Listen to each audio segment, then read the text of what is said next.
अस्सलामुअलैकुम दोस्तों और साथियों, उम्मीद है आप लोग खैरियत से होंगे। इस वीडियो में हम बात करेंगे कोरोना वायरस और बच्चे कि किस हद तक चांसेस हैं कि बच्चों में कोरोना वायरस होता है, इसमें अलामात क्या होती हैं और अमूमी तौर पे इलाज कैसे किया जाता है।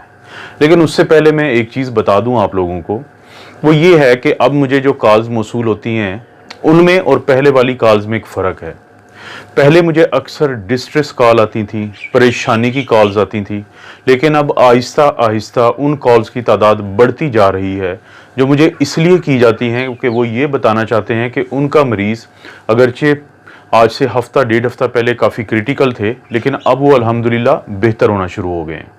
और अगर आप इस ग्राफ पे भी गौर करें तो पाकिस्तान में जो रिकवरी का रेट है वो अल्हम्दुलिल्लाह डेथ रेट से कहीं ज़्यादा है। और यहाँ पे भी देखें कि रिकवर्ड नंबर ऑफ पेशेंट्स ज़्यादा हैं, सेहत याब होने वाले ज़्यादा हैं बनिस्बत उन मरीज़ों के जो खुदा न खास्ता जिनकी डेथ हो चुकी है। और अभी सुबह ही ये मिनिस्टर ऑफ एनर्जी जो पंजाब से जिनका ताल्लुक़ है, उन्होंने भी बताया है कि वो रिकवर होकर वो ऑफिस में वापस आ चुके हैं। तो पाकिस्तान में रिकवरी का रेट बहुत बेहतर है और अब मरीज़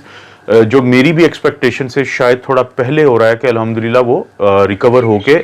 वापस नॉर्मल लाइफ की तरफ जा रहे हैं। तो आते हैं मेन मुद्दों की तरफ। तो जो बच्चों में कोरोना वायरस का यानी इन्फेक्शन होना है, आप लोगों के लिए एक बहुत अच्छी खबर ये है कि अब क्योंकि तकरीबन 6 माह से ये इन्फेक्शन इस दुनिया में है और अब जो मालूमात हैं वो काफ़ी हद तक सॉलिड हैं, काफ़ी हद तक पक्की मालूमात हैं। और उन मालूमात की बुनियाद पे ये पता चलता है कि बच्चों में कोरोना वायरस की इन्फेक्शन होने के चांसेस इंतहाई कम हैं। वो बच्चे जिनकी उम्र 1 साल से कम है, क्योंकि उनका मदाफ़ियती निज़ाम बहुत बेहतर नहीं बना हुआ होता, तो उनमें रिस्क फिर भी है। तो 1 साल से बड़ी उम्र के बच्चों में कोरोना वायरस के इन्फेक्शन होने के चांसेस बहुत कम हैं। और इसकी जो बड़ी वजह अभी तक साइंटिस्ट ढूंढ पाए हैं, उसकी वजह ये होता है कि क्योंकि इनका इम्यून सिस्टम अभी नया नया बना होता है, तो उसमें एक सलाहियत होती है कि वो बहुत अडेप्टिव होता है। यानी जब उसको वायरस का सामना होता है तो वो उस वायरस के खिलाफ बहुत जल्द कुछ ना कुछ ऐसा इंतज़ाम करता है कि वो उसके नुकसान से बच पाता है। और दूसरी वजह साइंटिस्ट ये बताते हैं कि वो तमाम इलाके जहाँ पे बच्चों को अक्सर फ्लू प्रॉब्लम रहता है, और ये जो वायरसेस होते हैं, देखें ये आपको बता के नहीं आते हैं, ये तो क्योंकि एक आलमी वबा बन गई है तो नोटिस में आई है। तो कोरोना वायरसेस की मुख्तलिफ शक्लें या मुख्तलिफ जितने भी वायरसेस हैं जो फ्लू कॉज करते हैं, क्योंकि हमारे मुल्क में वैक्सीनेशन का मरबूत निज़ाम नहीं है कभी भी फ्लू से मुतालिक, तो ये बच्चे क्योंकि अक्सर बीमार होते हैं और रिकवर होते हैं, तो इनमें कुछ ना कुछ ऐसी एंटीबॉडीज़ ऑलरेडी होती हैं जो इन वायरसेस के खिलाफ काम करती हैं। तो खुश आइंद बात यह है कि इन बच्चों में ये वायरस इंतहाई कम चांसेस हैं कि किसी किस्म की इन्फेक्शन करे। लेकिन एक इंतहाई अहम यहाँ पे ये बात भी जहन में रखने की है कि अगरचे या तो इन बच्चों में अलामात आएंगी नहीं या इंतहाई हल्की अलामात आएंगी, जो मैं आपको बताता हूँ, लेकिन इन बच्चों में अगर वायरस है, और हमारे माशरे में जो पाकिस्तानी एक कल्चर है उसमें हमारे घरों में बच्चे दादा दादी या नाना नानी से बहुत अटैच होते हैं, और वो तकरीबन दिन का अक्सर हिस्सा अगर खेल कूद में मसरूफ नहीं है तो वो बुज़ुर्गों के पास ही इधर उधर रह के गुजारते हैं।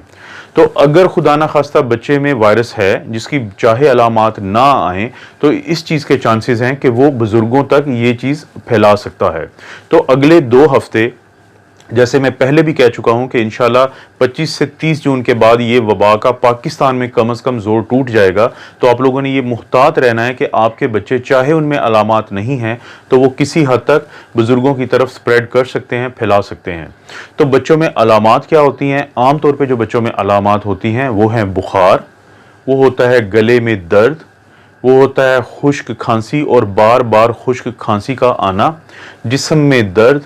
थोड़ी किसी हद तक बेचैनी, और अगर आपके बच्चे को उल्टी या बाज़ लूज मोशन आए तो वो भी इन अलामात में शामिल हो सकता है। लेकिन अगर आपका बच्चा आम रूटीन से हट के आपको लगता है कि बहुत बेहतर नहीं है और उसकी एक्टिविटी कम है, उसने खाना पीना कम किया हुआ है, तो चांसेस हैं कि ये इन्फेक्शन हो सकती है। तो इस सूरत में आपने सबसे इंपॉर्टेंट काम ये करना है कि अगर आपका कोई ऐसा चाइल्ड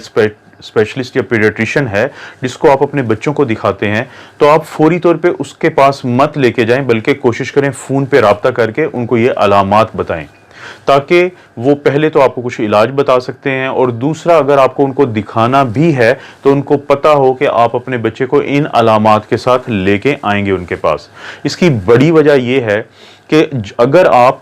उनसे कॉल किए बगैर वहां पे पहुंच जाते हैं, हो सकता है उनके क्लिनिक पे ऐसा माहौल हो कि खुदा ना खास्ता अगर आपके बच्चे को नहीं भी प्रॉब्लम है तो वहां से लग सकता है। दूसरा ये है कि अगर आपके बच्चे को प्रॉब्लम है तो खुदा ना खास्ता वहां पे मौजूद लोगों को या वहां पे मौजूद बच्चों को जो मौजूद हों चेक करवाने के लिए उनको ये प्रॉब्लम हो सकता है। तो एक तो ये करें। दूसरा, आपने अपने बच्चों को, क्योंकि ये अलामात या हल्की होंगी तो और बच्चों के लिए नुकसानदेह नहीं होती हैं, तो कोशिश करें बच्चों को बुखार के लिए syrup Calpol, syrup Panadol, Panadol drops, जो आप सारे इस चीज़ से वाकिफ़ हैं, और कोशिश करें कि बच्चों की डाइट का ख्याल रखें, बच्चों को बेहतर खाना दें, बच्चों को हैवी खाना मत दें और जंक फूड से हर सूरत दूर रखें। चांसेस यही हैं कि अगर आप बच्चों को रेस्ट करवाते हैं, उनके पानी का ख्याल रखते हैं, उनको आप फीवर की सूरत में पेनाडोल या कैलपोल या पैरासिटामोल किसी भी शक्ल में देते हैं, तो आपका बच्चा इसी से ठीक हो जाएगा। लेकिन कोशिश ये करें कि जब तक आपके बच्चे को बुखार है, जब तक आपको लगता है कि 1 से 1.5 हफ्ता बच्चा इस चीज़ से निकल रहा है, तो उसको आप थोड़ा सा साइड पे रखें, उसको आइसोलेट रखें, उसको बिजी जगहों पे मत लेके जाएं, उसको और रिश्तेदारों के दरमियान मत लेके जाएं। और कोशिश करें कि जब भी आपके बच्चे आपके साथ बाहर से आते हैं, मिसाल के तौर पे शॉपिंग करके, तो आप अपने बच्चों को ये आदत डालें आजकल के माहौल में कि वो घर में आते ही सबसे पहले उन्होंने सोप और पानी के साथ अपने हाथों को अच्छे तरीके से धोना है 20 सेकंड के लिए। आप मुख्तलिफ तरीके निकाल सकते हैं। बाज़ माएँ, बाज़ जो पेरेंट्स हैं, वो हैप्पी बर्थडे का सॉन्ग अपने बच्चों को सुनाते हुए इस तरीके से हाथ धुलवाते हैं कि उसमें 10 to 20 सेकंड्स गुजर जाते हैं। तो अगर आप हाथ साबुन से नहीं धुलवाते या नहीं धोते उनके, तो आप सैनिटाइज़र यूज़ करें जिसमें कम से कम 60% अल्कोहल हो। और उसके अलावा बच्चों वाले घरों में जो घर में मुख्तलिफ सर्फेसेज हैं, उनको डिसइंफेक्टेंट से कोशिश करें कि उसको डिसइंफेक्ट रखें ताकि वायरस के फैलने के कम से कम चांसेस हों। तो बच्चों में अमूमी तौर पे ये वायरस नुकसानदेह नहीं है। अगर उनकी उम्र 1 साल से कम नहीं है या 1 साल से ज़्यादा है तो वो महफूज हैं। और पिछले दिनों अमेरिका में एक वाक़या हुआ था कि स्पेशली ख़ास तौर पे न्यूयॉर्क में, कि वहाँ पे बहुत सारे बच्चों को कुछ ऐसी इन्फेक्शंस के साथ लाया गया, जैसे कि या कुछ ऐसी अलामात के साथ लाया गया, जैसे कि आंखों का सुर्ख होना, होंठों का सुर्ख होना, टांगों और पाँव में सूजन का होना, और उनके जो बुखार का बहुत ज़्यादा होना, उनका गहरी नींद में जाना। तो जब उन्होंने इन लोगों को देखा तो इनकी अलामात ने जाहिर किया कि इनको एक बीमारी है जिसको बाद में नाम दिया गया paediatric multi system inflammatory syndrome. लेकिन इनकी ये अलामात पहले से मौजूद एक बीमारी जिसको कावासाकी डिजीज़ कहते हैं उसके की तरह की थी। लेकिन इनमें से अक्सरियत बच्चों को कोरोना वायरस का जो टेस्ट है PCR वो नेगेटिव आया, और सोचा ये गया कि शायद ही ये बच्चे किसी स्टेज पे कोरोना वायरस से इन्फेक्शन हुई हो और उसके 2 से 4 हफ्ते के बाद उनके जिस्म ने ये रिएक्ट किया है। लेकिन खुशआइंद बात ये है कि इनमें से भी अक्सर बच्चे, चाहे ये इंतहाई सीरियस हालत में लाए गए और ये बहुत कम तादाद थी, ये बहुत कम चांसेस थे कि इस तरह का कोई प्रॉब्लम बने, वो अगर वेंटिलेटर पे भी गए हैं तो वो वहाँ से वापसी हुई है। आप इस बच्चे की तस्वीर पे गौर करें, ये बच्चा वेंटिलेटर पे रहा है 2 से 3 हफ्ते, और उसके बाद जब ये हॉस्पिटल से डिस्चार्ज हो रहा है तो वहाँ का जो मेडिकल का अमला है, जो EMS के लोग हैं, एमरजेंसी मेडिकल सर्विसेज के लोग हैं, वो उसको सी ऑफ कर रहे हैं बड़े एक सेलिब्रेटरी और एक फातिहाना अंदाज से। और इन बच्चों में अगर प्रॉब्लम होता भी है तो वो दिल को मुतासिर करता है, गुर्दों को मुतासिर करता है,